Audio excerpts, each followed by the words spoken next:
बसिया बजा के मोहन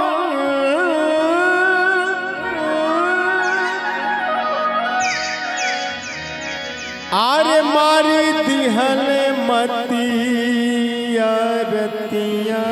कोटत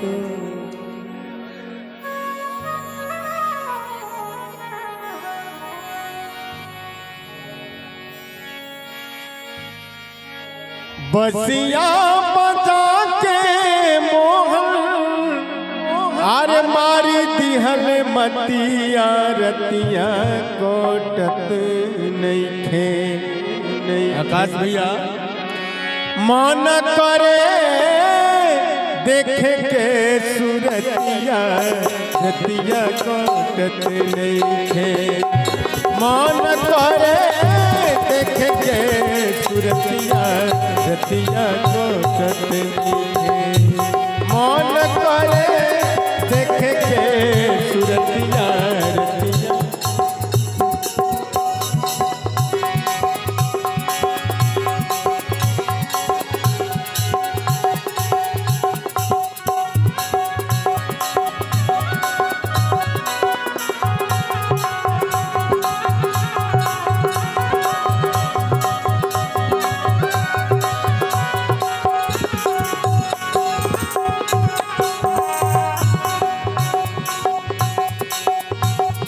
मन करे देखे के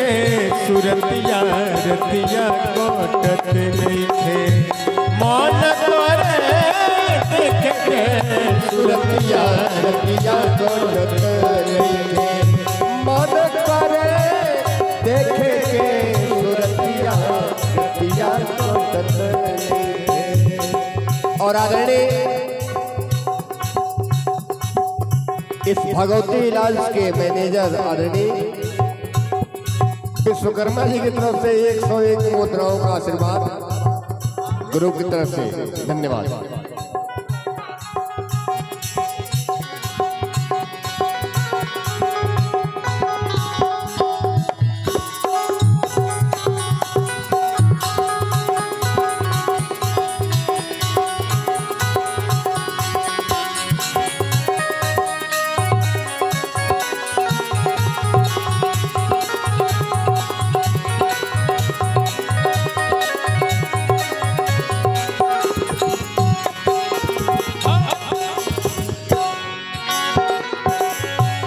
जल भरे जाई जब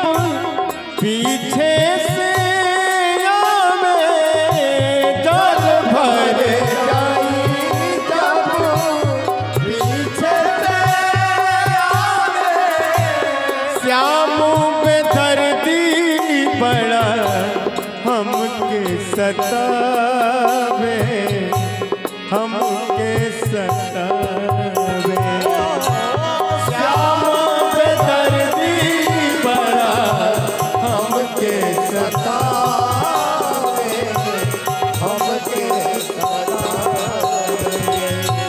जल भर जाई जल भर जाई जल भर जाई जब पीछे से आवे जल भर जाई जल भर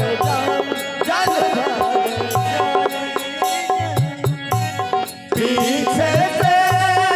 आवे श्याम पे दर्दी बड़ा हमके सतावे हमके सतावे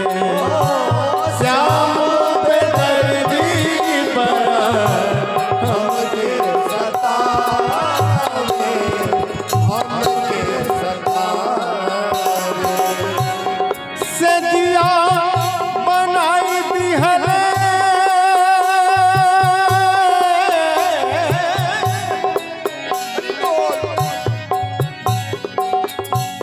सेजिया बनाई दिहल कुआं के जगतिया रतिया कोटत नइखे रतिया कोटत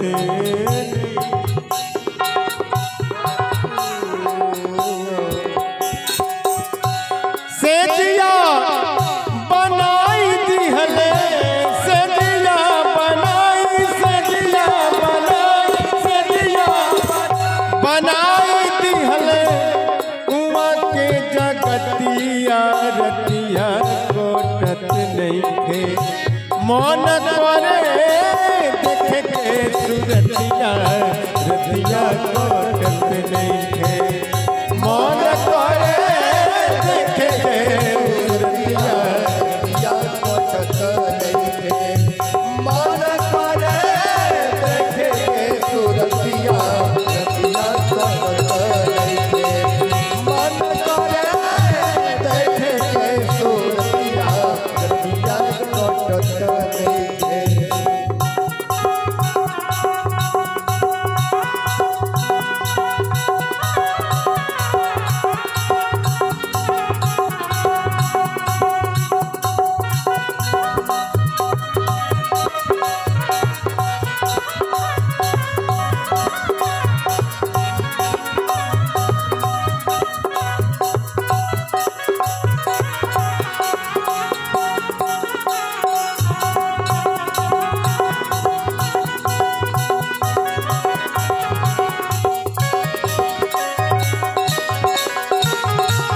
क्या बात है क्या बात है।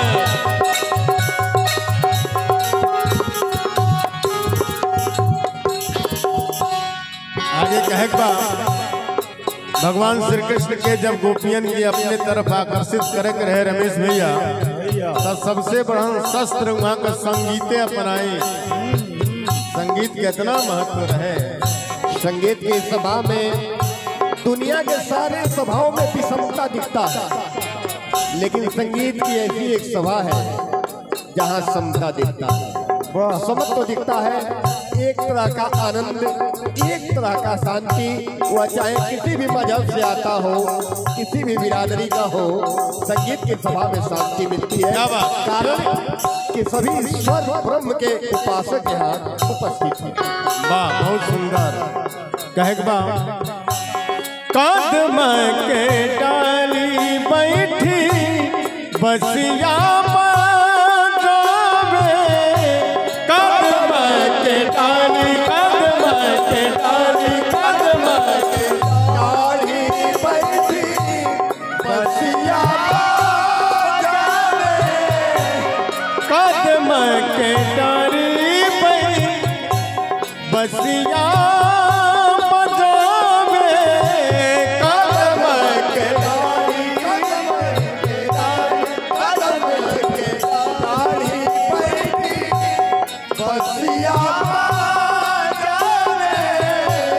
मनवाया धीरी होके लागे जब बुलावे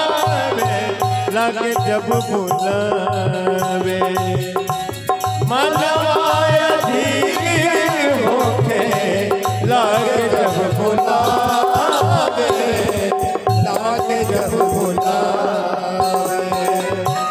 हमनी से कोरत रख ले